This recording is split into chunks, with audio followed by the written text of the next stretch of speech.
이 사연은 경기도 부천에 사시는 김상우, 이영자 부부의 실화를 각색하였습니다. 주름진 손이 보석 유리장을 조심스레 짚었다. 강인한 주름살이 팔꿈치까지 이어진 그 손은 평생 일해온 흔적을 고스란히 품고 있었다. 박희찬은 그 주름 속에 숨겨진 자신의 삶의 이야기를 떠올렸다. 치킨을 튀기던 뜨거운 기름밥에 데웠던 자국, 식품 공장을 처음 세웠을 때, 기계에 긁혔던 상처, 그리고 무엇보다 50년 전 작은 손을 꼭 잡고 있었을 때의 감촉. 그 감촉은 아직도 선명했다. 여보, 이거 어때요? 귓가에 들려온 아내 최서연의 목소리에 박희찬은 현실로 돌아왔다. 최고급 명품관 엘리시움의 반짝이는 조명 아래 아내는 진열장 속 다이아몬드 목걸이를 가리키고 있었다. 박희찬은 빙그레 웃었다. 아내의 검은 머리카락은 어느새 하얗게 새어버렸지만 그 눈빛만은 여전히 30년 전 처음 만났을 때와 다름없었다. 내가 선물해주는 건데 당신이 고르면 어떻게 됩니까? 내가 골라야지. 박희찬은 장난스럽게 말하며 아내의 손을 잡았다. 50년 동안 함께한 손은 서로의 온기를 너무나 잘 알고 있었다. 결혼 50주년 기념일, 그들은 마침내 젊은 시절 꿈꿔왔던 명품관에 와 있었다. 한때는 시장 한 구석에서 닭을 튀기던 부부가 이제는 대형 식품 유통회사 행복다문의 회장과 사모님이 되어 있었다. 사실 박희찬은 주머니에 손을 넣어 작은 상자를 꺼냈다. 이미 준비해 놓은 게 있어요. 최서연은 놀란 듯 눈을 크게 떴다. 뭔데요? 50년 전 우리가 치킨 장사 시작할 때 약속했잖아요.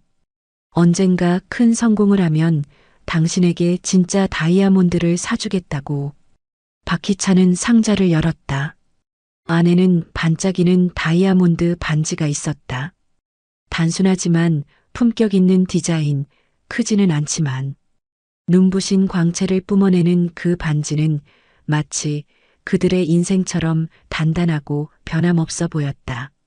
이런 여보. 최서연의 눈시울이 붉어졌다. 고마워요. 그러나 그들의 행복한 순간은 오래가지 못했다.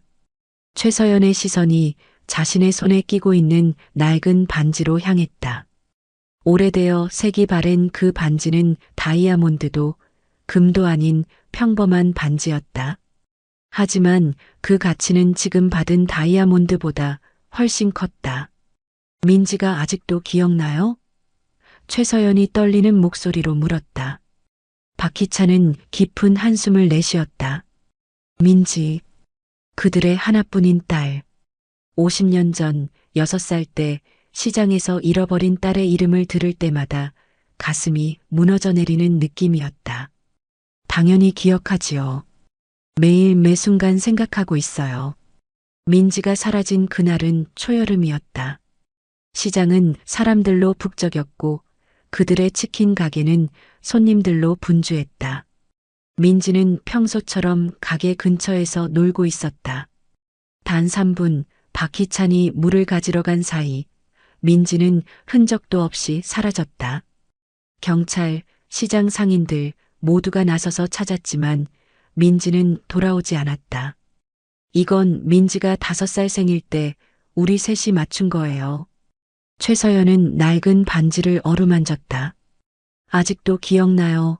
그 아이가 얼마나 좋아했는지. 그들은 그때 너무 가난했다.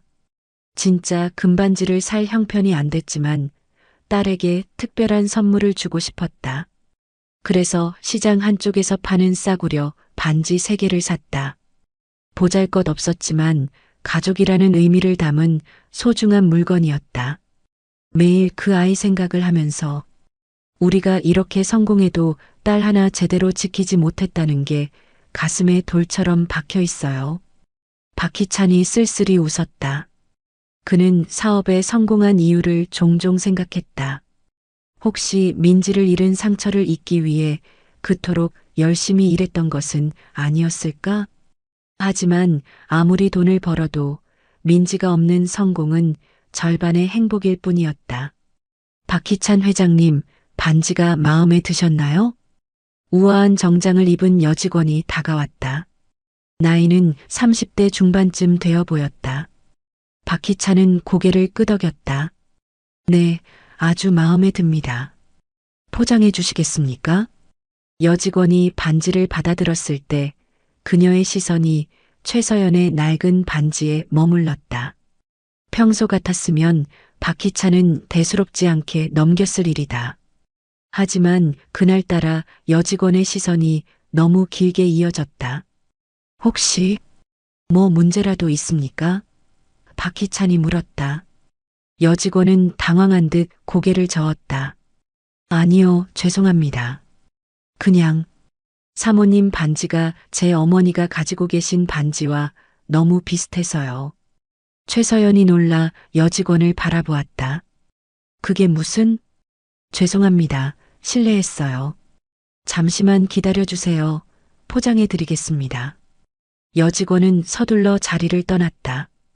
그녀가 사라진 자리에 묘한 긴장감이 감돌았다. 박희창과 최서연은 서로를 바라보았다. 말없이 같은 생각을 하고 있음을 알 수 있었다. 여보, 설마.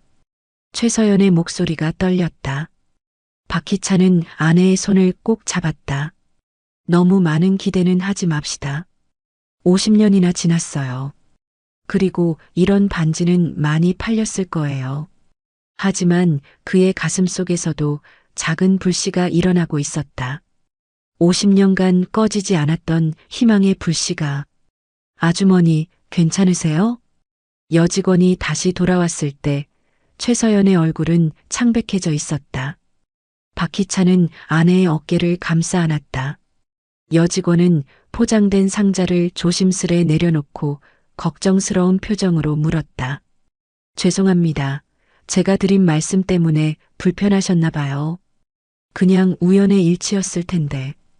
박희찬은 심호흡을 한 뒤 물었다. 아가씨, 혹시 그 반지에 대해 더 말씀해 주실 수 있을까요? 여직원은 잠시 망설이는 듯했다. 일반적으로 고객의 사생활에 관여하는 것은 직원으로서 해서는 안 될 일이었다. 하지만 노부부의 진지한 표정에 그녀는 마음을 열었다.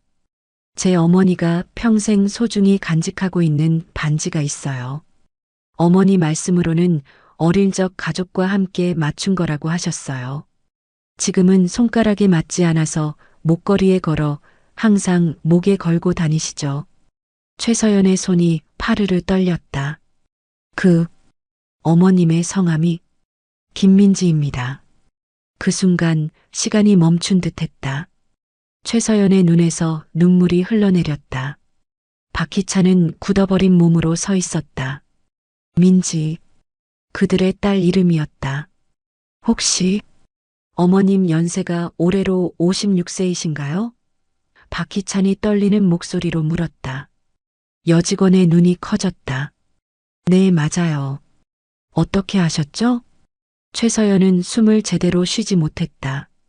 박희찬은 아내가 쓰러질까봐 재빨리 부축했다. 죄송합니다만 어디 좀 앉을 수 있을까요? 여직원은 당황해하며 그들을 VIP룸으로 안내했다. 우아한 소파에 앉은 후에도 최서연의 손은 계속 떨리고 있었다. 제 이름은 서지영입니다. 여직원이 자신을 소개했다. 무슨 일인지, 혹시 제가 도울 수 있을까요? 박희찬은 깊은 숨을 내쉬었다. 50년간 가슴에 묻어둔 이야기를 꺼내는 것은 쉽지 않았다. 하지만 지금 이 순간 그는 모든 것을 말해야 한다고 느꼈다. 우리에게는 민지라는 딸이 있었습니다. 50년 전 6살 때 시장에서 잃어버렸어요. 서지영의 얼굴에서 혈색이 빠졌다. 시장이요? 네, 당시 우리는 시장에서 치킨 장사를 하고 있었어요. 1975년 5월 23일, 그날은 시장이 유난히 붐볐어요. 박희찬의 목소리가 떨렸다. 단 3분 물을 길러간 사이에 민지가 사라졌어요. 경찰, 시장 상인들 모두 나서서 찾았지만 최서연이 말을 이었다. 그 아이가 가지고 있던 것 중에 이 반지가 있었어요. 우리 가족 셋이 맞춘 반지였죠. 너무 가난했지만 민지 5살 생일에 특별한 선물을 주고 싶어서. 서지영은 충격받은 표정으로 그들의 이야기를 들었다. 그녀의 눈에도 눈물이 고이기 시작했다. 어머니가 항상 말씀하셨어요. 친부모를 기억하지 못하지만 어릴 적 가족과 함께 있던 기억만은 항상 가슴에 품고 있다고요. 그리고 그 증거가 바로 이 반지라고. 서지영은 핸드폰을 꺼내 사진을 보여주었다. 화면 속에는 한 중년 여성이 목에 걸고 있는 낡은 반지가 보였다. 최서연은 그 사진을 보는 순간 숨이 멎는 듯했다. 그것은 분명 그들이 민지에게 선물했던 것과 같은 반지였다. 이럴 수가. 최서연은 손으로 입을 가렸다. 정말 우리 민지일까요? 박희찬도 믿기지 않는 표정이었다. 50년 동안 찾아 헤맨 딸이 이렇게 쉽게 나타날 리 없었다. 하지만 그 반지는 명백한 증거였다. 어머니는 항상 자신이 입양됐다고 말씀하셨어요. 서지영이 말을 이어갔다. 당시 어머니를 입양한 분들은 어머니가 20살 때 교통사고로 모두 돌아가셨대요. 그래서 친부모에 대한 정보를 더 찾을 수도 없었고, 박희찬의 마음은 복잡했다. 기쁨과 슬픔, 희망과 불안이 뒤섞였다. 50년간 기다려온 순간이 정말로 온 것일까? 아니면 또 하나의 잔인한 우연일까? 서지영 씨, 박희찬이 진지한 목소리로 말했다. 우리가 어머님을 뵐 수 있을까요? 서지영은 잠시 생각하더니 고개를 끄덕였다. 오늘 저녁에 어머니께서 제 집에 오시기로 했어요. 괜찮으시다면 함께 만나보실래요? 최서연은 눈물을 닦으며 고개를 끄덕였다. 부탁드립니다. 그날 저녁 박희찬과 최서연은 서지영의 아파트 앞에 도착했다. 차에서 내리기 전 그들은 서로를 바라보았다. 말은 하지 않았지만 서로의 마음을 읽을 수 있었다. 설렘과 두려움이 공존했다. 여보, 박희찬이 아내의 손을 잡았다. 어떤 결과가 나오든 우리는 함께입니다. 최서연은 떨리는 미소로 답했다. 알아요. 50년을 함께했잖아요. 서지영이 문을 열었을 때 그들은 마음의 준비를 단단히 했다고 생각했다. 하지만 실내에서 나오는 여성을 보는 순간 모든 준비가 무너졌다. 그곳에는 56세의 중년 여성이 서 있었다. 처음 보는 얼굴이었지만 어딘가 모르게 친숙했다. 특히 그 눈매는 최서연의 눈과 너무나도 닮아 있었다. 어머니, 이분들이 제가 말씀드린. 서지영이 말을 시작했지만 그녀의 어머니 김민지는 이미 최서연을 바라보고 있었다. 세 사람 모두 말을 잃었다. 시간이 멈춘 듯한 순간이었다. 먼저 입을 연 것은 김민지였다. 혹시 이 반지를 아시나요? 그녀는 목에 걸린 낡은 반지를 보여주었다. 최서연은 떨리는 손으로 자신의 반지를 내밀었다. 두 반지는 마치 퍼즐 조각처럼 서로를 완성시켰다. 민지야. 최서연의 목소리가 끊겼다. 우리 딸. 김민지의 눈에서도 눈물이 흘러내렸다. 그녀는 모호한 기억 속에서 어렴풋이 떠오르는 이미지를 붙잡으려 애썼다. 어린 시절의 웃음소리, 따뜻한 품, 그리고 반지를 받던 순간의 기쁨. 저는 기억이 많이 나지 않아요. 하지만 이 반지만큼은. 박희찬은 더 이상 참을 수 없었다. 그는 앞으로 다가가 김민지의 손을 잡았다. 정말 너구나. 우리 민지. 그들 사이에는 설명할 수 없는 연결고리가 있었다. 50년의 시간이 흘렀지만 부모와 자식 사이의 끈은 결코 끊어지지 않았다. 어떻게 어떻게 이런 일이? 김민지는 혼란스러워했다. 그녀에게 이것은 너무나 갑작스러운 일이었다. 서지영은 눈물을 흘리며 그들을 바라보았다. 어머니, 제가 아까 말씀드렸잖아요. 이분들이 제 반지를 보고 놀라셨다고요. 서지영의 아파트 거실에 흐르는 정적은 무거웠다. 세 사람의 눈물과 감정이 공기 중에 떠다녔다. 김민지는 소파에 앉아 떨리는 손으로 물 한 잔을 들었다. 박희창과 최서연도 그녀 맞은편에 앉았지만 아직도 현실감이 없었다. 어떻게 된 일인지 기억나세요? 박희찬이 조심스럽게 물었다. 김민지는 고개를 천천히 저었다. 정확히는 기억나지 않아요. 제가 6살 때 일이니까. 그저 어렴풋이 기억나는 건 시장의 소음, 사람들, 그리고 갑자기 낯선 사람들에게 둘러싸였던 기억뿐이에요. 최서연은 숨을 깊게 들이마셨다. 50년 전 그날의 기억은 그녀의 머릿속에 화상처럼 각인되어 있었다. 그날은 시장이 특별히 붐볐어요. 우리 치킨 가게 앞에도 사람들이 줄을 서 있었고, 여보는 물을 길러 잠깐 자리를 비웠고, 나는 주문을 받느라 정신이 없었어요. 최서연의 목소리가 떨렸다. 단 3분. 그 사이에 우리 민지가 말을 잇지 못하는 최서연의 어깨를 박희찬이 감싸 안았다. 그럼 입양된 후에는 어땠나요? 박희찬이 물었다. 김민지의 표정에 잔잔한 미소가 번졌다. 제가 운이 좋았던 것 같아요. 저를 입양해 주신 부모님은 정말 좋은 분들이셨어요. 많은 사랑을 주셨죠.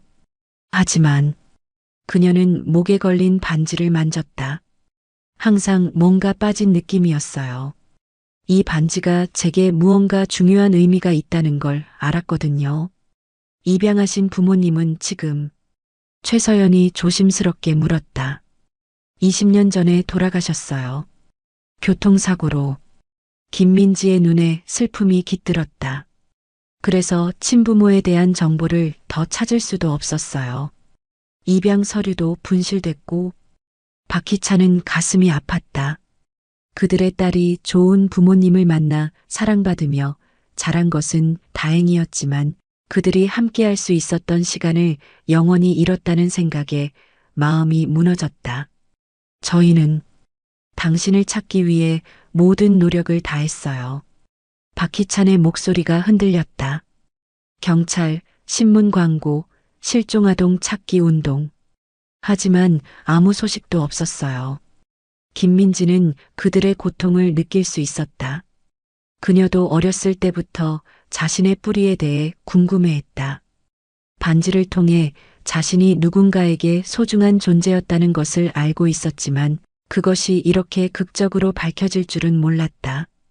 그런데 어떻게 이런 우연이? 김민지가 물었다. 서지영이 웃으며 말했다. 아버님이 결혼 50주년 기념으로 어머님께 다이아몬드 반지를 사러 오셨어요. 제가 접객을 하다가 어머님 반지를 보게 됐죠. 우연이라고 하기엔 너무 기적 같네요.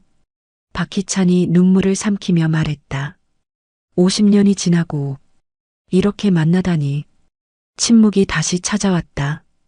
너무 많은 감정과 이야기가 한꺼번에 몰려와 모두가 말을 잃은 듯했다. 그때 김민지가 조심스럽게 입을 열었다. 혹시 제 진짜 이름이 민지인가요? 최서연은 눈물을 참지 못했다.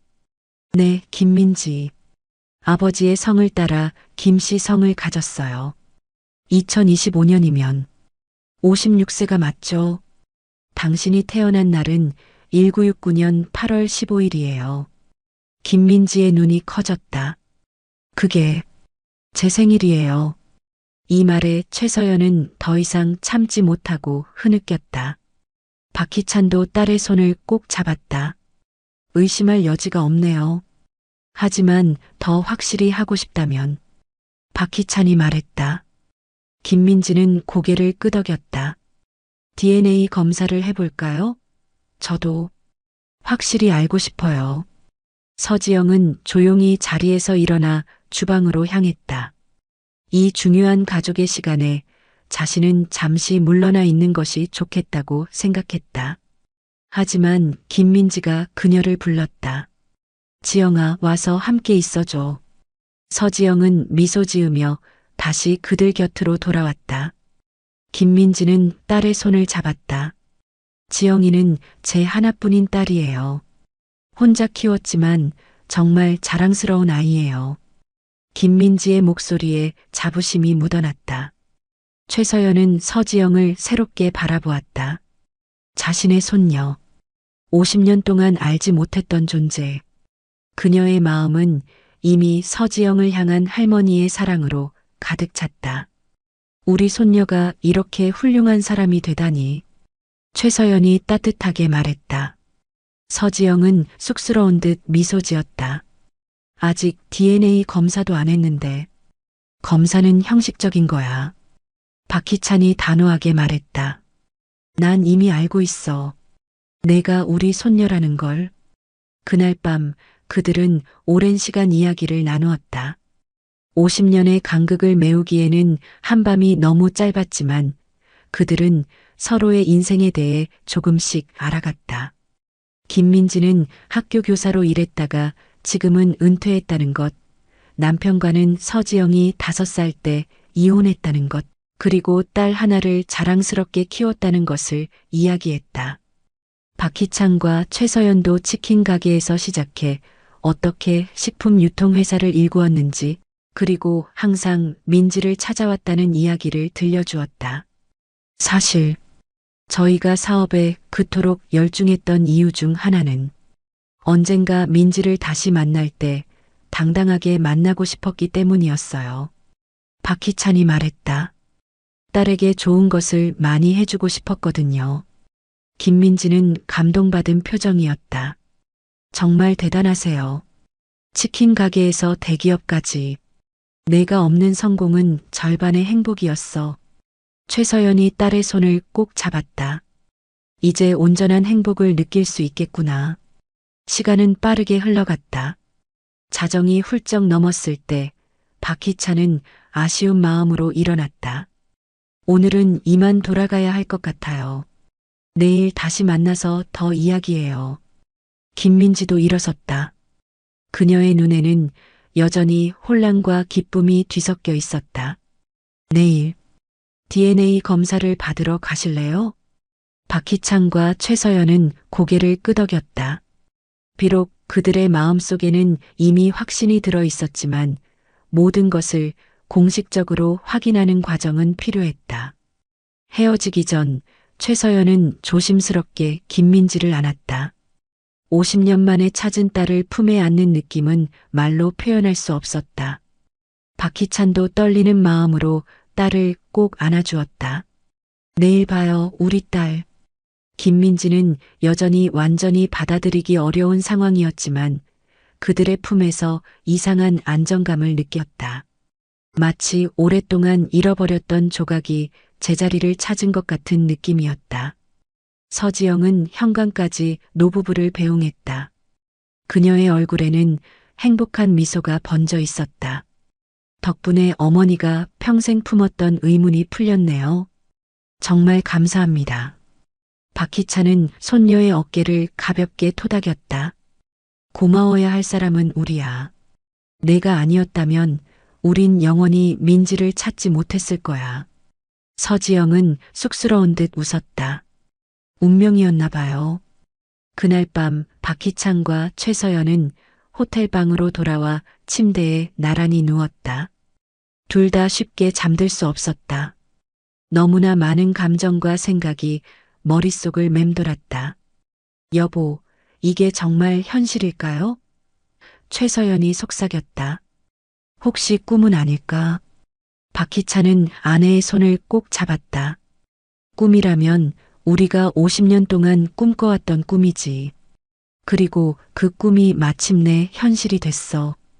우리 민지 정말 잘 자랐더라고요. 그리고 우리 손녀도. 그래, 정말 자랑스러워. 박희찬의 목소리가 떨렸다. 내일부터 우리의 새로운 삶이 시작되는 거야. 아침 햇살이 호텔 창문을 통해 밝게 비쳐들었다. 박희찬은 일찍 잠에서 깼지만 침대에서 일어나지 않고 가만히 누워 있었다. 어제의 일이 꿈이 아니었음을 다시 한번 확인하고 싶었다. 옆에서 최서연이 뒤척이더니 눈을 떴다. 잠 안 오셨죠? 최서연이 물었다. 박희찬은 고개를 끄덕였다. 당신도 마찬가지인 것 같네요. 꿈만 같아요, 여보. 최서연의 눈에 다시 눈물이 고였다. 50년 동안 매일 기도했는데 정말 민지를 찾게 될 줄은. 박희찬은 아내의 손을 꼭 잡았다. 그들은 평생 함께 이 고통을 나누어 왔다. 아무리 사업이 잘 되고 재산이 늘어나도 가슴 한 구석은 항상 비어 있었다. 그 빈자리는 오직 민지만이 채울 수 있었다.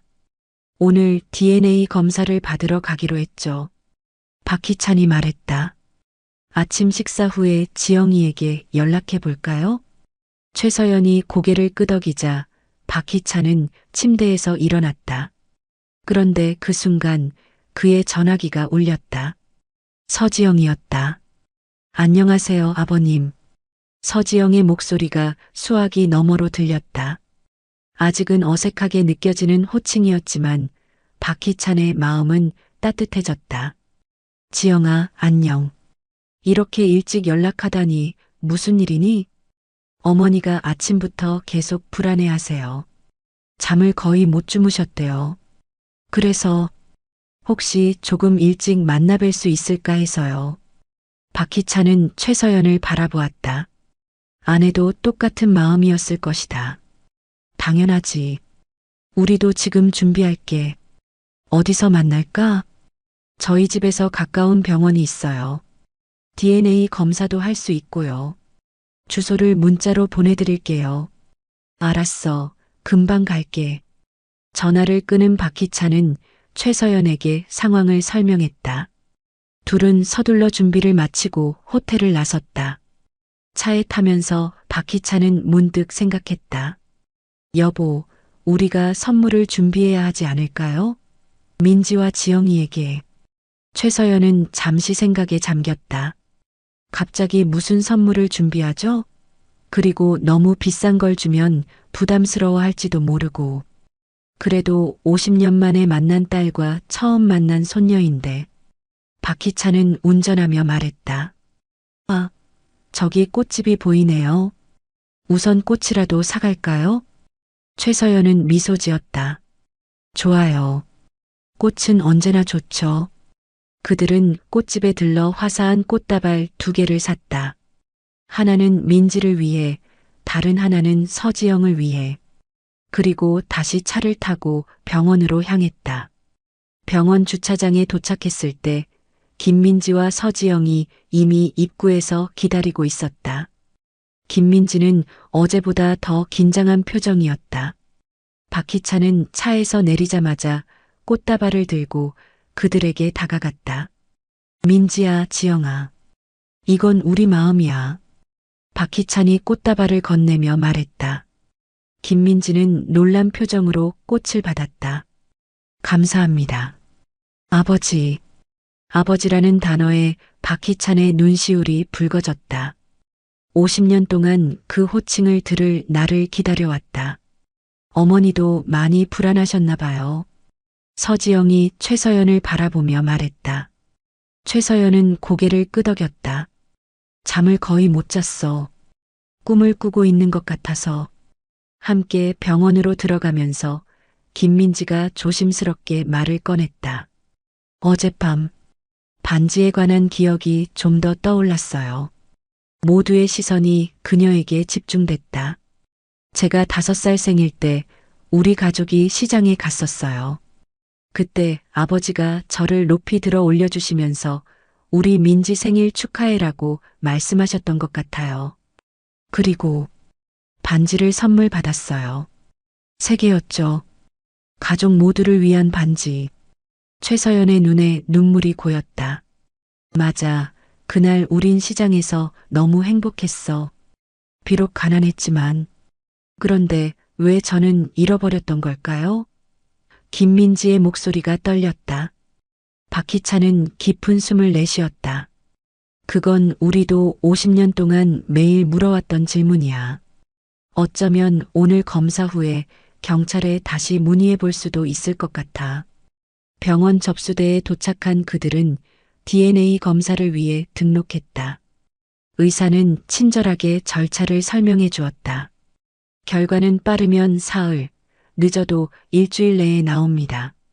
하지만 특별히 급하시다면 24시간 내에 결과를 확인할 수 있는 특급 서비스도 있습니다. 박희찬은 망설임 없이 대답했다. 특급 서비스로 부탁드립니다. 비용은 문제 없습니다. 검사를 마친 후 그들은 병원 근처 카페로 자리를 옮겼다. 테이블에 앉아 커피를 마시면서도 어색한 침묵이 이어졌다. 50년의 간극을 메우는 것은 쉽지 않았다. 어제는 정신이 없어서 제대로 묻지 못했는데 김민지가 입을 열었다. 두 분은 어떻게 지내셨나요? 그 후에 박희찬과 최서연은 서로를 바라보았다. 그들의 인생을 요약하는 것은 쉽지 않았다.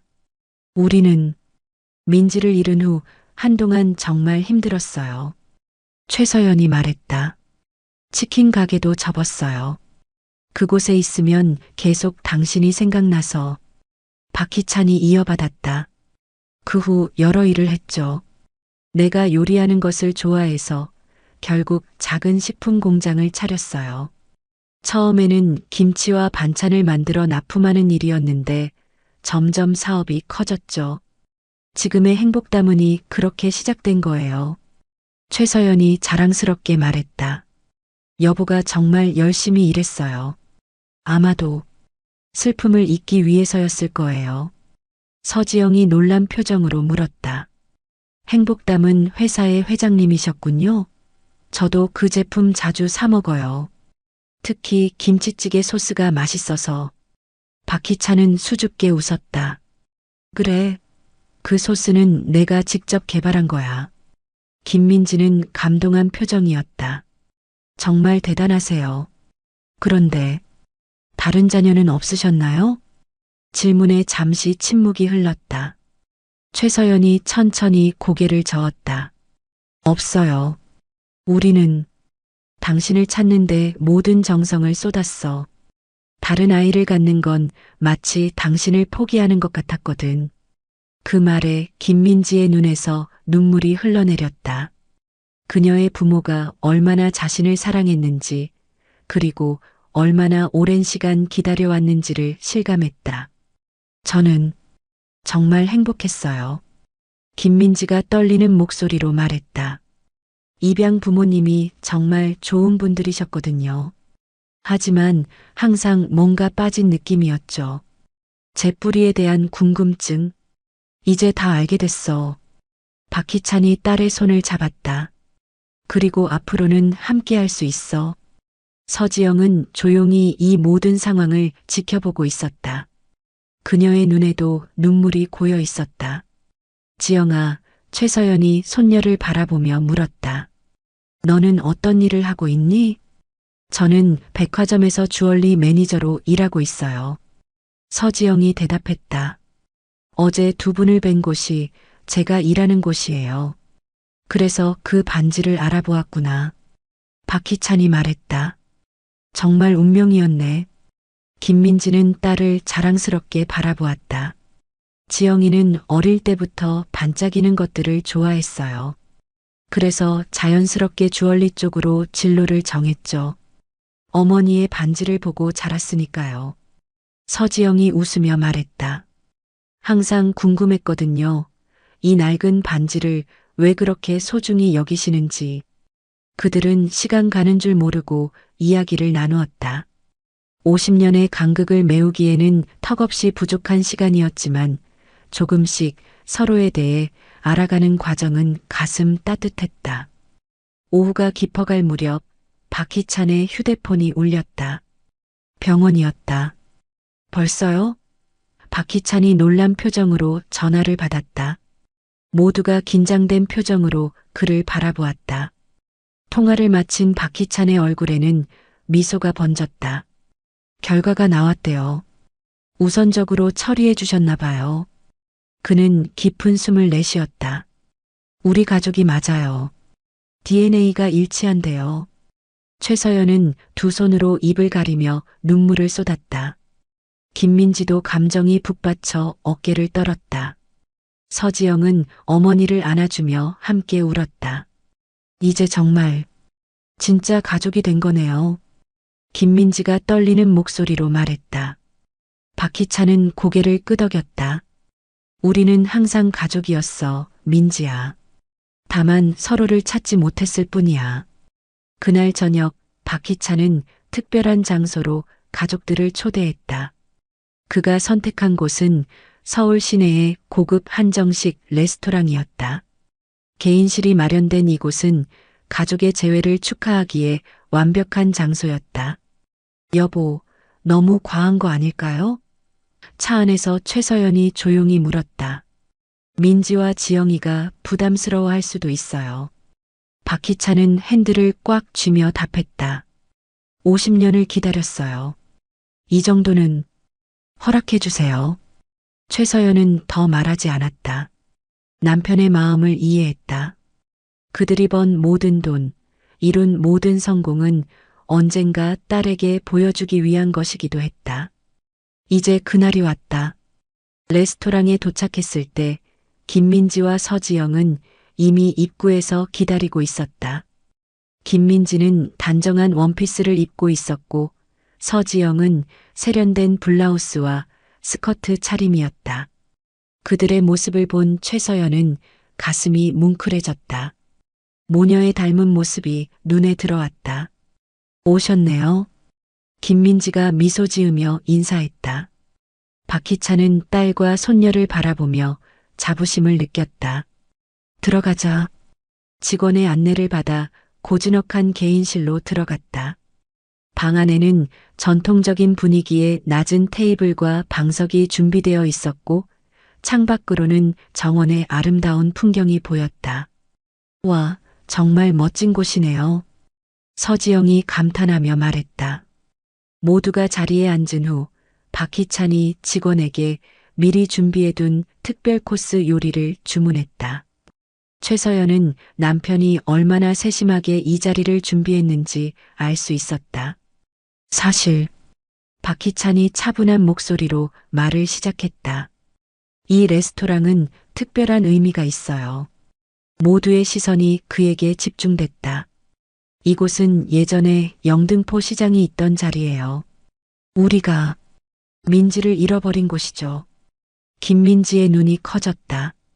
최서연도 놀란 표정이었다. 여보, 그런 이야기는 말입니다. 최서연이 걱정스럽게 말했다. 하지만 박희찬은 고개를 저었다. 아니에요. 이제는 모든 것을 이야기해야 할 때예요. 우리의 슬픔도 기쁨도 모두. 그는 깊은 숨을 들이마신 후 계속했다. 이 자리에 예전에는 허름한 시장이 있었어요. 우리는 그 한 구석에서 치킨 가게를 했죠. 작지만 손님들이 꽤 많이 찾아주는 가게였어요. 박희찬의 눈에 옛 기억이 떠올랐다. 1975년 5월 23일, 그날은 특히 손님이 많았어요. 민지는 가게 앞에서 놀고 있었고, 여보, 최서연의 목소리가 떨렸다. 내가 물을 길러간 사이에 민지가 사라졌어요. 박희찬의 목소리가 흔들렸다. 단 3분. 그 사이에 우리 딸이 사라졌어요. 김민지는 말없이 듣고 있었다. 서지영은 어머니의 손을 꼭 잡았다. 우리는 미쳐 날뛰다시피 찾았어요. 경찰, 시장 상인들 모두 나서서. 박희찬은 잠시 말을 멈추고 감정을 추스렸다. 하지만 찾지 못했죠. 그 후로 우리 인생은 완전히 바뀌었어요. 최서연이 이어받았다. 가게도 접었어요. 그곳에 있으면 계속 당신이 생각나서. 그리고 우리는 당신을 찾는데 모든 것을 쏟아부었어요. 김민지의 눈에서 눈물이 흘러내렸다. 저는 그날의 기억이 거의 없어요. 다만 갑자기 낯선 사람들 사이에 있었던 것만 기억나요. 어떻게 입양 부모님을 만나게 되었어요? 최서연이 조심스럽게 물었다. 김민지는 잠시 생각에 잠겼다. 제가 들은 바로는 어떤 분이 길 잃은 아이를 경찰서에 데려다 주셨대요. 경찰이 부모를 찾으려 했지만 우리는 경찰서에 신고했어요. 박희찬이 말을 이었다. 모든 경찰서에 연락했는데 아마도 다른 지역 경찰서였을 거예요. 김민지가 추측했다. 제가 한참 헤매다 멀리까지 갔을 수도 있고. 서지영이 조심스럽게 물었다. 그럼 외할아버지, 외할머니는 계속 서울에 사신 거예요? 박희찬은 고개를 저었다. 아니, 민지를 잃고 나서 우리는 이사를 많이 다녔어. 처음에는 인천으로, 그 다음에는 수원, 그리고 다시 서울로. 사업을 시작하면서 여러 곳을 옮겨 다녔지. 그렇게 하면 민지를 찾기 더 어려웠을 텐데요. 서지영이 말했다. 그랬지. 최서연이 한숨을 쉬었다. 하지만 당시에는 그런 생각을 할 여유가 없었어. 그저 하루하루 살아내기 바빴으니까. 직원이 첫 번째 코스 요리를 가져왔다. 화려하게 장식된 전통 한식이 테이블 위에 놓였다. 모두가 잠시 대화를 멈추고 음식에 집중했다. 이제 우리의 슬픈 이야기는 그만하고 박희찬이 분위기를 바꾸려 했다. 민지야, 너의 삶에 대해 더 이야기해 줄래? 학창 시절은 어땠니? 김민지는 기억을 더듬었다. 저는 평범하게 자랐어요. 학교에서는 공부를 좋아했죠. 특히 국어와 역사가 좋았어요. 그래서 나중에 교사가 됐고요. 선생님이셨군요. 최서연이 자랑스러운 표정으로 말했다. 김민지는 고개를 끄덕였다. 30년 동안 중학교에서 국어를 가르쳤어요. 작년에 정년퇴임했죠. 학생들에게 인기 많으셨어요. 서지영이 자랑스럽게 말했다. 지금도 가끔 어머니 제자들이 찾아와요. 박희찬은 가슴이 뭉클해졌다. 자신의 딸이 이렇게 훌륭한 사람으로 성장했다는 사실에 감사함을 느꼈다. 그리고 결혼은 어떻게 하게 됐니? 최서연이 조심스럽게 물었다. 김민지의 표정이 약간 굳어졌다. 대학 시절에 만난 남자와 결혼했어요. 하지만 지영이가 5살 때 이혼했죠. 미안해, 괜히 물어봐서. 최서연이 당황했다. 아니에요, 괜찮아요. 김민지가 미소 지었다. 그건 이미 오래된 이야기예요. 저는 지영이를 혼자 키웠지만 정말 행복했어요. 서지영이 어머니의 손을 꼭 잡았다. 어머니는 정말 대단하셨어요. 혼자서 저를 키우시면서 학교에서도 인정받는 선생님이셨으니까요. 최서연의 눈에 다시 눈물이 고였다. 자신이 지켜보지 못한 딸의 인생, 함께하지 못한 시간들이 너무나 아쉬웠다. 그런데 민지 아버님이 너에게 입양 사실을 언제 말씀하셨니? 박희찬이 물었다. 15살 때요. 김민지가 답했다. 제가 반지에 대해 계속 물어봤거든요. 그때 부모님이 사실을 말씀해 주셨어요. 제가 입양됐다는 것과 이 반지가 제 원래 가족과 연결된 유일한 단서라는 것을. 그때부터 친부모를 찾으려고 하셨어요? 서지영이 물었다. 김민지는 고개를 저었다. 아니, 사실 그때는 크게 관심이 없었어요. 저를 키워주신 부모님이 제 진짜 부모님이라고 생각했으니까. 하지만 그분들이 돌아가신 후에야 제 뿌리에 대해 궁금해지기 시작했죠.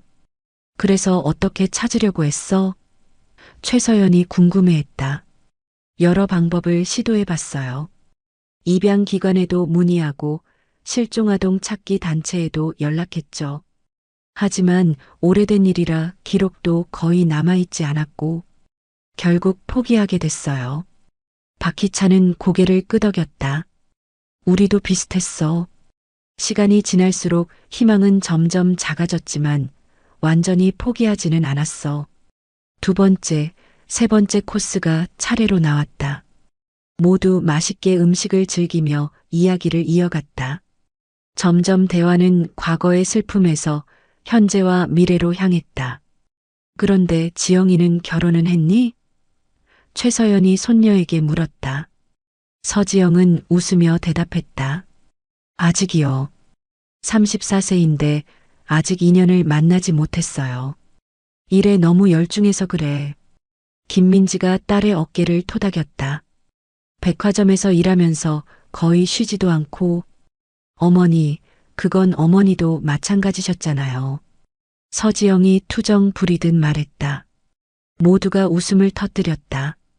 그 순간 그들은 진정한 가족처럼 느껴졌다. 50년의 간극에도 불구하고 그들 사이에는 보이지 않는 연결고리가 있었다. 디저트가 나오고 박희찬은 조용히 자리에서 일어났다. 그는 작은 가방에서 무언가를 꺼냈다. 민지야, 지영아. 이건 우리 가족이 다시 만난 기념으로 준비한 작은 선물이야. 그는 두 개의 작은 상자를 내밀었다. 민지와 서지영이 상자를 열자 안에는 반지가 들어 있었다. 그것은 최서연이 어제 받은 다이아몬드 반지와 비슷한 디자인이었다. 우리 가족의 새로운 시작을 위해. 박희찬의 목소리가 떨렸다. 50년 전 우리가 가족으로 맞춘 반지처럼 이제 새로운 반지로 우리의 연결을 다시 확인하고 싶어. 김민지와 서지영은 감동받은 표정으로 반지를 바라보았다. 최서연도 눈물을 참지 못했다. 너무 감사합니다, 아버님. 김민지가 반지를 끼며 말했다. 하지만 저는 여전히 이 낡은 반지도 간직할 거예요. 당연하지. 박희찬은 고개를 끄덕였다. 그 반지는 우리의 과거와 연결된 소중한 추억이니까. 서지영도 반지를 끼고 기쁜 표정으로 바라보았다. 정말 아름다워요. 감사합니다, 할아버지. 할아버지라는 말에 박희찬의 눈시울이 붉어졌다. 그는 평생 그 단어를 들을 날이 올 거라고 생각하지 못했다. 이제 우리는 어떻게 지내면 좋을까요? 김민지가 조심스럽게 물었다. 박희찬과 최서연은 서로를 바라보았다. 그들도 이 질문에 대한 답을 준비하고 있었다. 우리는 너희와 더 많은 시간을 보내고 싶어. 박희찬이 말했다. 50년 동안의 빈자리를 채울 순 없겠지만 앞으로의 시간은 함께하고 싶어. 최서연도 고개를 끄덕였다. 우리 집은 강남에 있는데 너무 크고 적적했어. 이제 너희가 자주 놀러와 주면 좋겠다. 김민지와 서지영은 미소 지었다. 그들도 이 새로운 가족 관계를 발전시키고 싶었다. 주말에는 우리 집에서 같이 식사하는 건 어떨까요? 김민지가 제안했다. 제가 요리는 잘 못하지만 내가 도울게. 최서연이 기쁘게 말했다. 우리 같이 요리하면서 이야기도 많이 나눌 수 있을 거야. 서지영도 흔쾌히 동의했다. 저도 돕겠습니다. 요리는 잘 못하지만 설거지는 자신 있어요. 모두가 웃음을 터뜨렸다. 그렇게 그들의 첫 번째 가족 모임은 새로운 희망과 약속으로 가득 찬 채 마무리되었다. 주말 아침 햇살이 김민지의 아파트를 환하게 비쳤다. 부엌에서는 최서연이 분주하게 움직이고 있었다. 그녀는 일찍부터 와서 딸과 함께 오늘 가족 식사를 준비하고 있었다. 박희찬은 거실에서 서지영과 이야기를 나누며 둘의 요리를 돕지 않고 있었다. 어머니, 이렇게 하면 될까요? 김민지가 채소를 썰며 물었다. 최서연은 딸의 손길을 바라보았다. 어색하게 칼을 쥐는 모습이 어딘지 귀여웠다. 딸이 요리를 잘 못한다는 말은 사실이었나 보다. 그렇게 하면 손 다칠 수 있어. 이렇게 해봐. 최서연이 자연스럽게 딸의 손을 잡아 올바른 자세를 가르쳐 주었다. 김민지는 어머니의 손길에 익숙해지려 노력했다. 56세의 나이에 어머니에게 요리를 배우는 것은 생각지도 못했던 경험이었다. 하지만 이상하게도 그 순간이 무척 자연스럽게 느껴졌다. 저는 평생 요리와 담을 쌓고 살았어요. 김민지가 웃으며 말했다. 학교에서 일하느라 늘 바빠서 대충 해결하곤 했거든요. 최서연은 미소 지었다. 괜찮아. 앞으로 천천히 가르쳐 줄게. 내 아버지도 내 요리를 아주 좋아하시거든. 거실에서 대화가 한창이던 박희찬과 서지영도 부엌으로 들어왔다. 뭐 이렇게 맛있는 냄새가 나나? 박희찬이 냄비 뚜껑을 들어올리며 물었다. 최서연이 남편의 손을 살짝 쳤다. 아직 다 안 됐어요. 조금만 더 기다리세요. 할아버지, 제가 과일 좀 깎아올게요. 서지영이 나서며 말했다. 할아버지라는 말이 아직도 낯설게 느껴졌지만 박희찬의 마음은 따뜻해졌다. 그는 손녀가 부엌에서 분주하게 움직이는 모습을 바라보았다. 서지영은 엄마를 닮아 키가 크고 날씬했다. 하지만 그 눈매는 분명 최서연을 닮았다. 저기, 내가 얘기 안 했는데. 박희찬이 갑자기 말했다. 내일 회사에서 중요한 발표가 있어. 모두가 그를 바라보았다. 무슨 발표요? 최서연이 물었다. 박희찬은 잠시 침묵했다가 조용히 말했다. 은퇴 발표야. 그동안 생각해왔는데 이제 때가 된 것 같아. 여보. 최서연이 놀라서 외쳤다. 갑자기 그게 무슨 말이에요? 갑자기가 아니야. 박희찬이 침착하게 대답했다. 오랫동안 생각해왔어. 그리고 이제 민지를 찾았으니 더 이상 미룰 이유가 없어. 김민지는 아버지를 쳐다보았다. 저 때문인가요? 박희찬은 고개를 끄덕였다. 일부는 그래. 우린 50년 동안 너를 찾기 위해 살아왔어. 그리고 이제 너를 찾았으니 남은 시간은 가족과 함께 보내고 싶어. 최서연은 여전히 놀란 표정이었다. 하지만 회사는 어떻게 해? 이미 다 준비해뒀어. 박희찬이 설명했다. 유능한 경영진이 있고 내가 갑자기 빠진다고 해서 무너질 회사가 아니야. 나는 그저 이제 좀 쉬고 싶어. 서지영이 조심스럽게 물었다. 할아버지, 정말 괜찮으신 거예요? 박희찬은 손녀를 바라보며 따뜻하게 미소 지었다.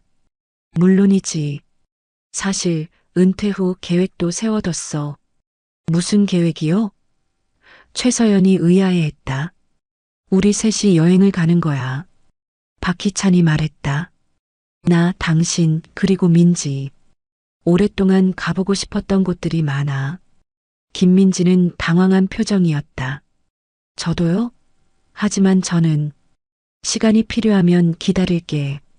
박희찬이 딸의 말을 부드럽게 잘랐다. 하지만 우리는 이미 너무 많은 시간을 잃었어.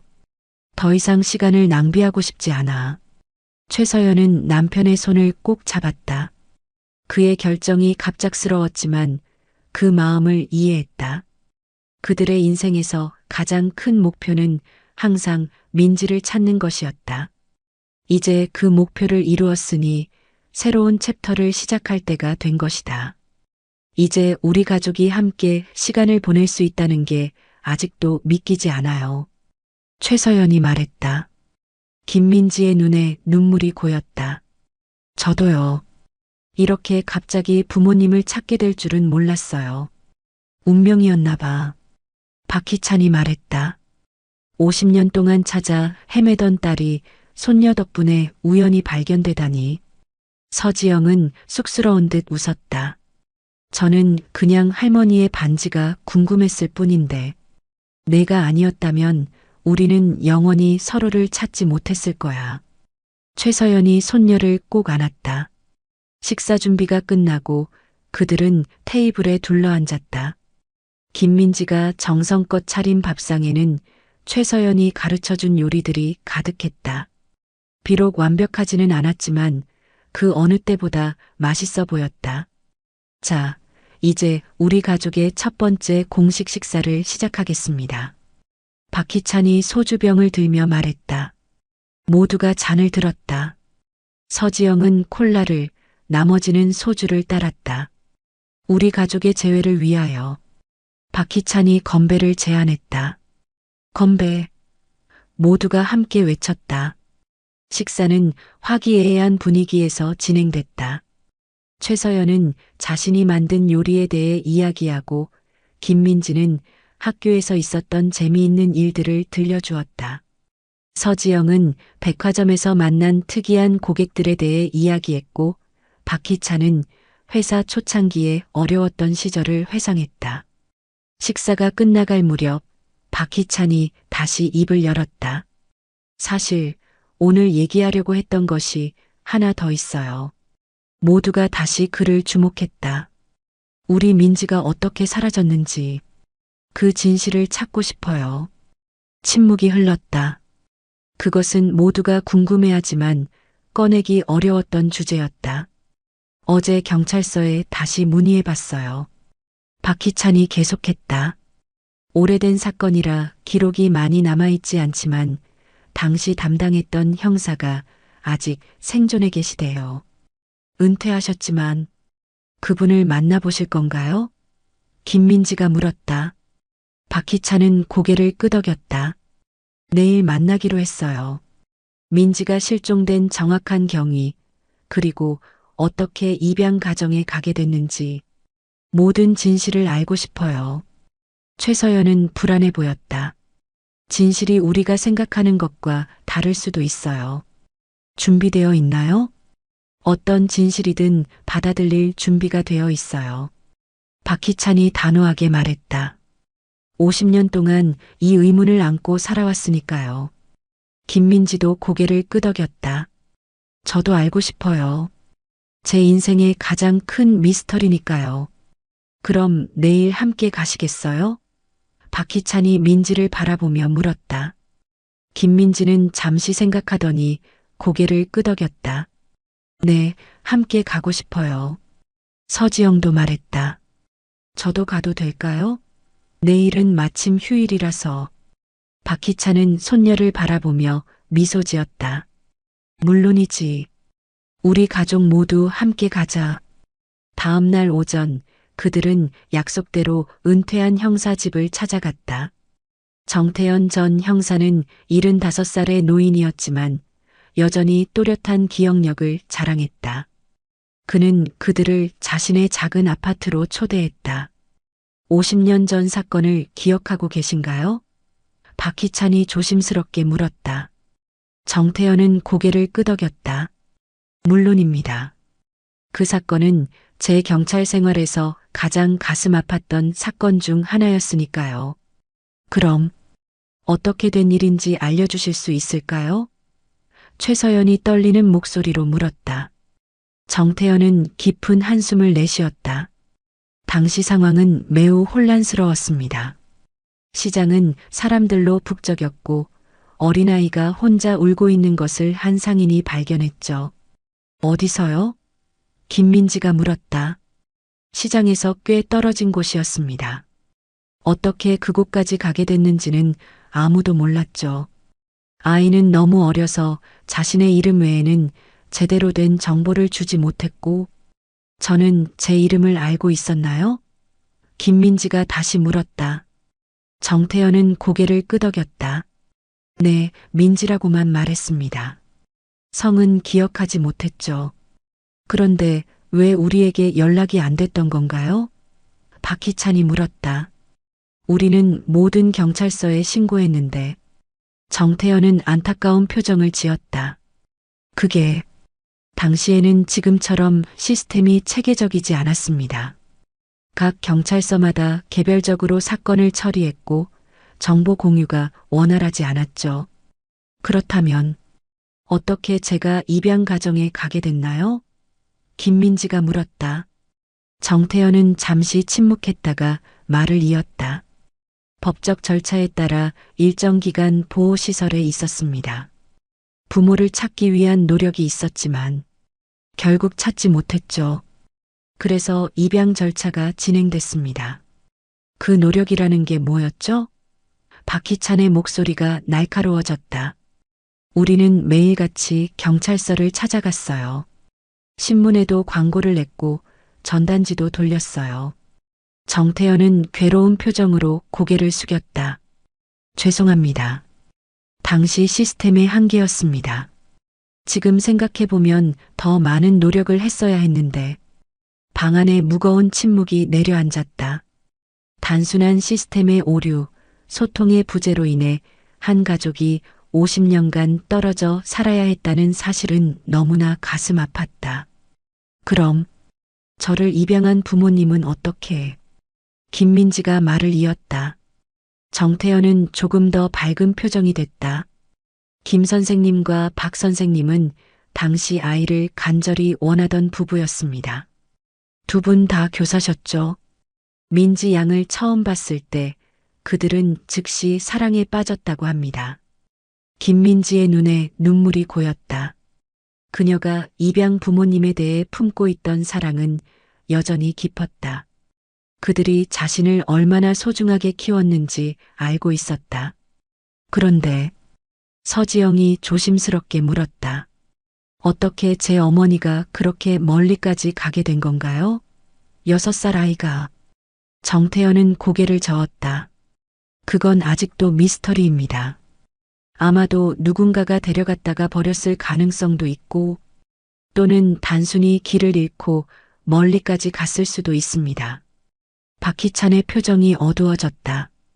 누군가가 데려갔다면 그건 유괴잖아요. 당시에는 그런 가능성도 조사했지만 명확한 증거를 찾지 못했습니다. 정태현이 설명했다. 아이에게 상처나 학대의 흔적은 없었고 단지 겁에 질려 있었을 뿐이었죠. 김민지는 그날의 기억을 떠올리려 애썼지만 여전히 명확하지 않았다. 그저 낯선 사람들 사이에서 무서웠던 감정만 희미하게 떠올랐다. 만약 누군가 데려갔다가 포기했다면 최서연의 목소리가 떨렸다. 정태현은 한숨을 쉬었다. 지금 와서는 진실을 알기 어렵습니다. 50년이 지났으니까요. 무거운 침묵이 방 안에 내려앉았다. 50년 전의 진실은 안개처럼 희미했고 완전히 밝혀내기는 어려운 듯했다. 박희찬은 깊은 한숨을 내쉬었다. 그가 원했던 명확한 답을 얻지는 못했지만 적어도 딸을 잃게 된 경위에 대해 조금이나마 이해할 수 있었다. 그래도 정태현 전 형사가 말을 이었다. 제가 기억하는 한 가지가 더 있습니다. 모두의 시선이 그에게 집중됐다. 당시 민지 양을 발견한 상인이 있었습니다. 이름이 최영애 씨였던 것 같습니다. 박희찬과 최서연의 눈이 커졌다. 그 이름은 너무나 익숙했다. 최영애 씨라고요? 박희찬이 놀라서 물었다. 시장에서 과일 장사를 하던. 정태현은 고개를 끄덕였다. 맞습니다. 과일 가게 주인이었죠. 그분이 울고 있는 민지 양을 발견해 경찰서에 데려왔습니다. 최서연이 가슴을 쓸어내렸다. 영희 언니, 우리 가게 바로 옆에서 과일 가게를 하던 분이에요. 그분은 아직. 박희찬이 말을 이었다. 정태현은 어깨를 으쓱였다. 그건 모르겠습니다. 50년이 지났으니. 서지영이 재빨리 핸드폰을 꺼냈다. 혹시 성함이 최영희 씨이고 그 당시 나이가 어느 정도였는지 아세요? 정태현은 잠시 생각에 잠겼다. 당시에 30대 중반쯤 되셨을 겁니다. 지금이면 80대 중후반이 되셨겠네요. 서지영은 빠르게 인터넷을 검색했다. 영등포 시장, 과일 상인, 최영희. 몇 분 후 그녀는 놀란 표정으로 고개를 들었다. 있어요. 몇 년 전 지역 신문에 실린 인터뷰예요. 50년 넘게 영등포 시장을 지켜온 최영희 할머니. 이분 맞을 것 같아요. 박희찬은 서지영의 핸드폰을 넘겨받았다. 화면에는 주름진 얼굴의 할머니가 활짝 웃고 있는 사진이 보였다. 나이는 들었지만 그는 즉시 그 얼굴을 알아봤다. 맞아요. 영희 언니예요. 최서연도 사진을 보며 확인했다. 김민지는 조용히 사진을 바라보았다. 자신을 발견하고 도와준 사람의 얼굴을 처음 보는 것이었다. 인터뷰에 따르면 아직도 시장에서 가게를 운영하고 계시대요. 서지영이 말했다. 지금 찾아가 뵐 수 있을 것 같아요. 박희찬은 정태현을 바라보았다. 정 형사님, 정말 감사합니다. 덕분에 중요한 단서를 찾았네요. 정태현은 미소 지었다. 이렇게라도 도움이 되어 다행입니다. 50년 전 그 사건은 저에게도 큰 아쉬움으로 남아 있었거든요. 그들은 정태현의 집을 나와 바로 영등포 시장으로 향했다. 시장은 50년 전과는 많이 달라져 있었지만 여전히 사람들로 북적였다. 서지영이 인터뷰에 나온 정보를 바탕으로 최영희 할머니의 가게를 찾았다. 저기에요. 서지영이 작은 과일 가게를 가리켰다. 가게 앞에는 80대로 보이는 할머니가 앉아 있었다. 흰 머리를 단정하게 빗어 올린 할머니는 아직도 손님들에게 과일을 파는 모습이었다. 박희찬은 천천히 가게로 다가갔다. 영희 언니. 할머니는 고개를 들어 그들을 바라보았다. 처음에는 혼란스러운 표정이었지만 곧 놀라움으로 바뀌었다. 박희찬 씨? 서연 씨? 그녀의 목소리가 떨렸다. 최서연은 눈물을 참지 못했다. 언니, 우리예요. 최영희는 자리에서 천천히 일어났다. 그녀의 눈에도 눈물이 고였다. 어떻게 50년 만이네요. 박희찬은 곧바로 본론으로 들어갔다. 언니, 우리가 찾아온 이유는 민지 때문이에요. 최영희의 표정이 급변했다. 그녀의 얼굴에 공포와 죄책감이 스쳐 지나갔다. 민지, 그 아이. 김민지가 한 걸음 앞으로 나섰다. 제가 민지입니다. 최영희는 충격받은 표정으로 김민지를 바라보았다. 정말 민지 맞아요? 어떻게? 오랜 이야기예요. 박희찬이 말했다. 하지만 언니, 우리가 정말 알고 싶은 건 그날 무슨 일이 있었는지예요. 최영희는 잠시 침묵했다. 그녀의 눈에서는 후회의 눈물이 흘러내렸다. 앉아요. 다 말해줄게요. 그녀는 가게 뒤편의 작은 휴게 공간으로 그들을 안내했다. 모두가 자리에 앉자 최영희는 깊은 숨을 들이마셨다. 그날 내가 정말 큰 실수를 했어요. 그녀의 목소리는 떨렸다. 50년간 간직해온 비밀을 털어놓는 것은 쉽지 않았다. 그날 시장은 평소보다 더 붐볐어요. 나는 가게에서 바쁘게 일하고 있었죠. 그때 어떤 여자가 울고 있는 민지를 데리고 왔어요. 어떤 여자요? 박희찬이 물었다. 낯선 여자였어요. 시장에서 본 적 없는 사람이었죠. 그 여자가 말하길 아이가 길을 잃어서 울고 있다고 했어요. 그러면서 아이의 부모를 찾아달라고 했죠. 김민지는 말없이 듣고 있었다. 그날의 기억이 조금씩 되살아나는 듯했다. 그래서 내가 민지에게 물었어요. 엄마, 아빠가 어디 있니? 하고요. 그랬더니 민지가 엄마는 치킨집에서 일해요라고 대답했죠. 최서연의 눈에 눈물이 고였다. 그들은 실제로 시장에서 치킨 가게를 운영하고 있었다. 그래서 내가 치킨집을 찾아보자고 했는데 그 여자가 갑자기 내가 데려다 줄게요라고 했어요. 박희찬의 표정이 굳어졌다. 그래서 어떻게 됐죠? 내가 그 여자를 믿었어요. 최영희의 목소리가 떨렸다. 바쁘기도 했고, 그래서 민지를 그 여자에게 맡겼어요. 모두가 충격받은 표정이었다. 그런데 나중에 알고 보니 그 여자는 민지를 치킨집으로 데려가지 않았더라고요. 멀리 다른 지역으로 데려갔다가 결국 버렸다고 해요. 유괴.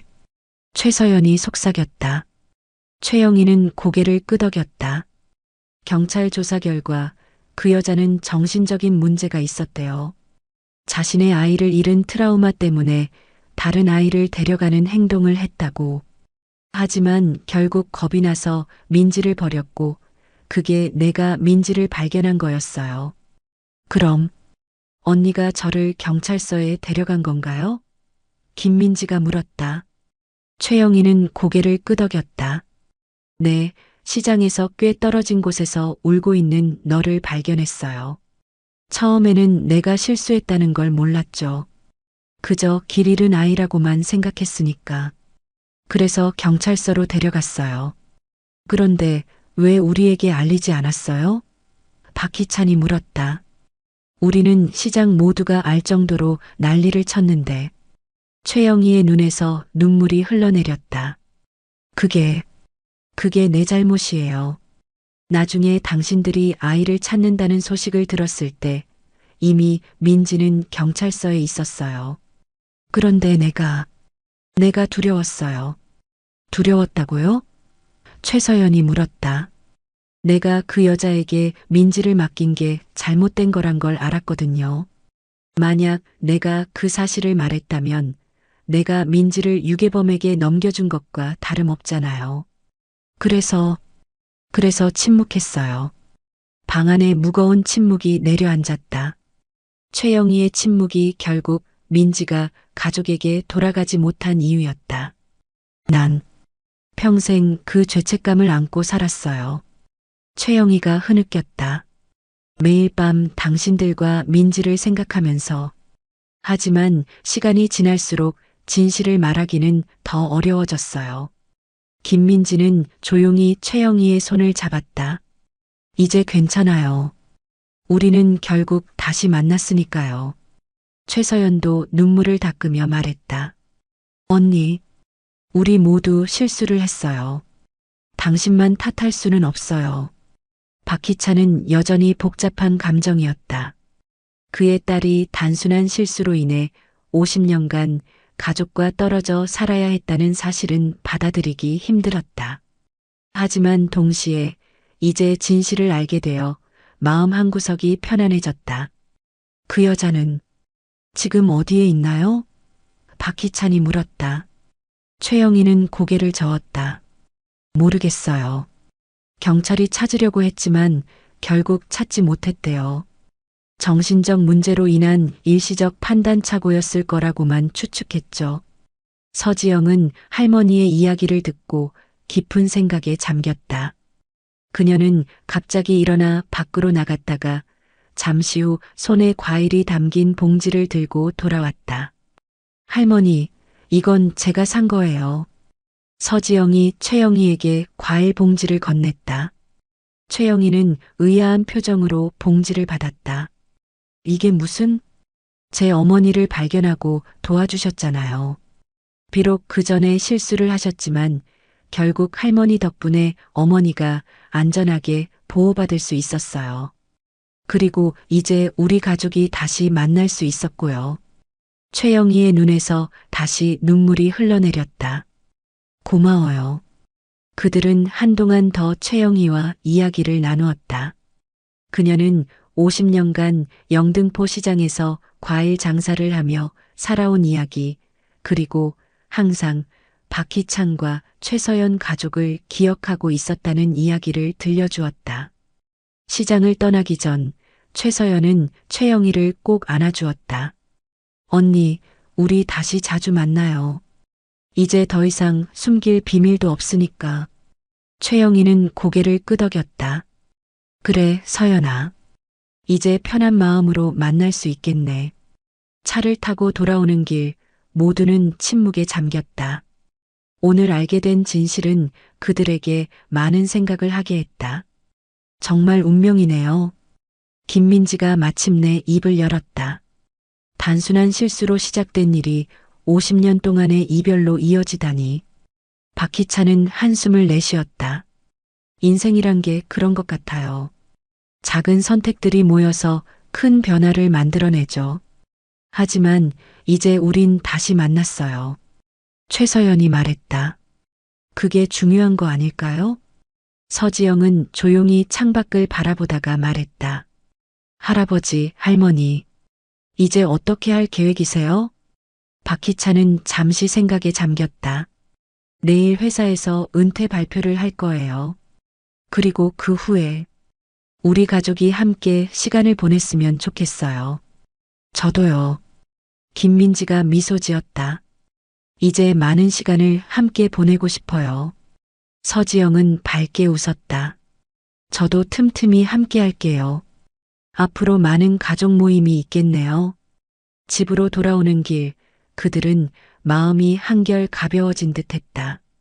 50년간의 의문이 마침내 풀렸고, 이제 그들은 앞으로의 시간에 집중할 수 있었다. 박희찬은 운전하면서 백미러로 뒷자리에 앉은 딸과 손녀를 바라보았다. 그의 마음은 감사함으로 가득 찼다. 비록 50년이라는 시간을 잃었지만 아직 함께할 시간이 남아있다는 사실이 그를 행복하게 했다. 여보, 최서연이 조용히 말했다. 당신 은퇴 후에 정말 여행 계획 세운 거예요? 박희찬은 미소 지었다. 당연하죠. 유럽, 남미, 아프리카. 우리가 한때 꿈꿨던 모든 곳을 함께 가보고 싶어요. 최서연의 눈에 기쁨의 눈물이 고였다. 정말 좋을 것 같아요.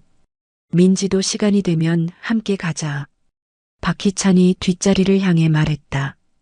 김민지는 웃으며 고개를 끄덕였다. 네, 아버지. 저도 기대돼요.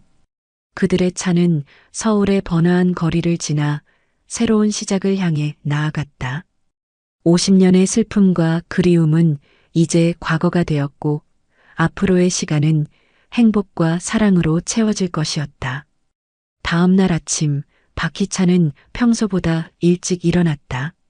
오늘은 그의 인생에서 중요한 날이었다. 30년 넘게 일구어온 회사에서 은퇴를 선언하는 날이었다. 거울 앞에 서서 넥타이를 매면서 그는 자신의 인생을 되돌아보았다. 치킨 가게에서 시작해 대형 식품 유통회사의 회장이 되기까지 그의 삶은 성공적이었다. 하지만 가장 큰 성공은 바로 어제 있었다. 50년 만에 딸을 찾은 것, 그리고 그 진실을 알게 된 것. 이제 그는 마음의 짐을 내려놓을 준비가 되어 있었다. 여보, 준비됐어요? 최서연이 방에 들어오며 물었다. 박희찬은 고개를 끄덕였다. 네, 이제 갈 준비됐어요. 최서연은 남편의 넥타이를 바로잡아 주었다. 긴장되세요? 아니요, 오히려 편하네요. 박희찬이 미소 지었다. 마치 20년 동안 짊어진 짐을 내려놓는 것 같은 기분이에요. 그들은 함께 회사로 향했다. 행복다문의 본사는 강남 한복판에 위치한 현대적인 건물이었다. 직원들은 모두 대강당에 모여 회장의 특별 발표를 기다리고 있었다. 박희찬이 단상에 올라서자 모두가 일어나 박수를 쳤다.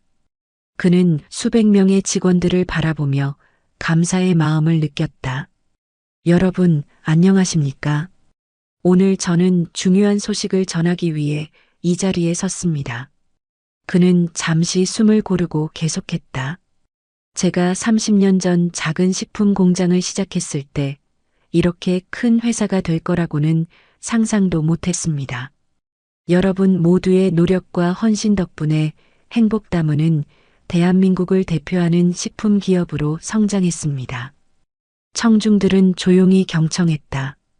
그리고 오늘 저는 회장직에서 은퇴함을 공식적으로 알려드립니다. 회의실에 작은 동요가 일었다.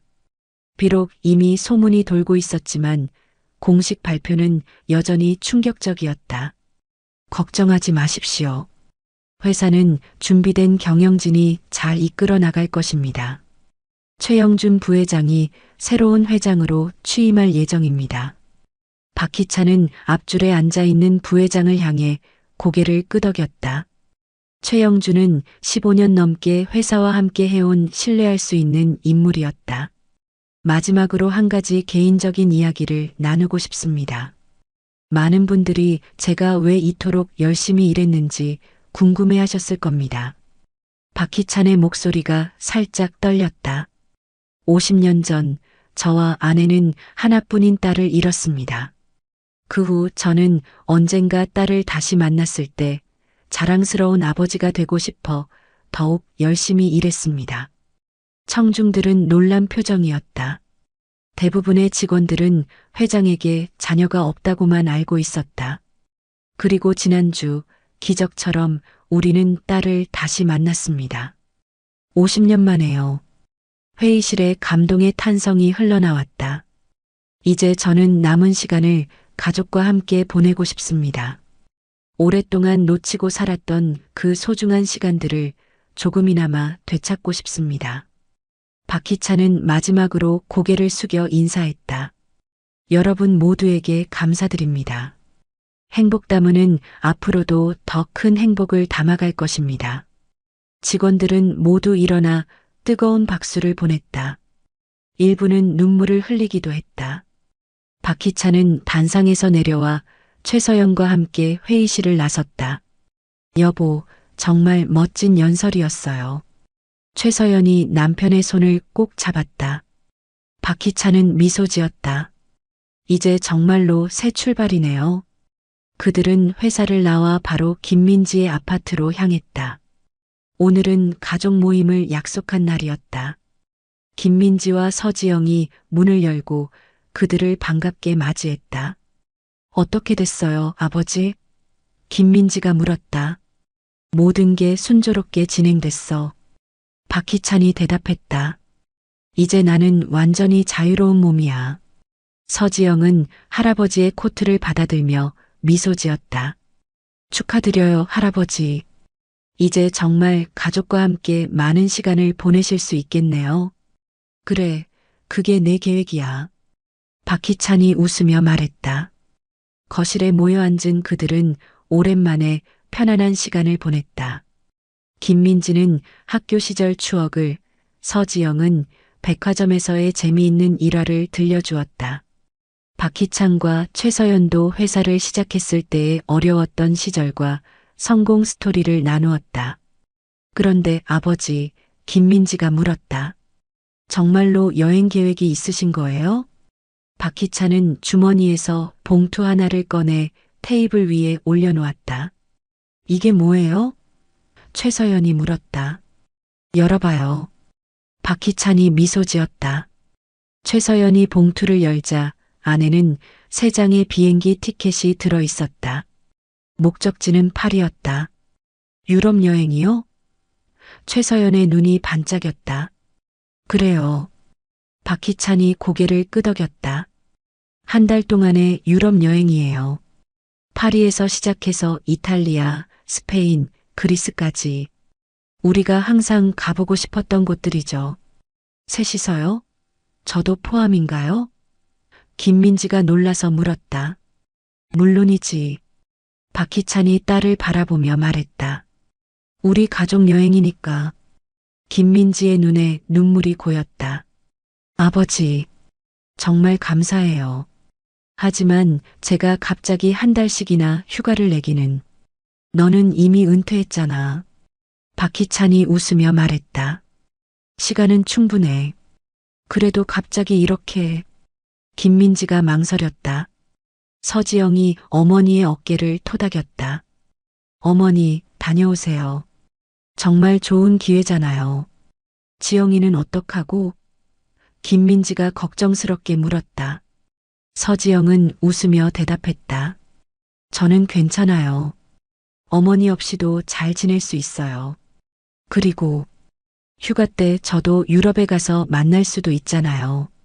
그래, 그럼 그렇게 하자. 박희찬이 제안했다. 지영이도 휴가 때 우리를 만나러 오면 돼.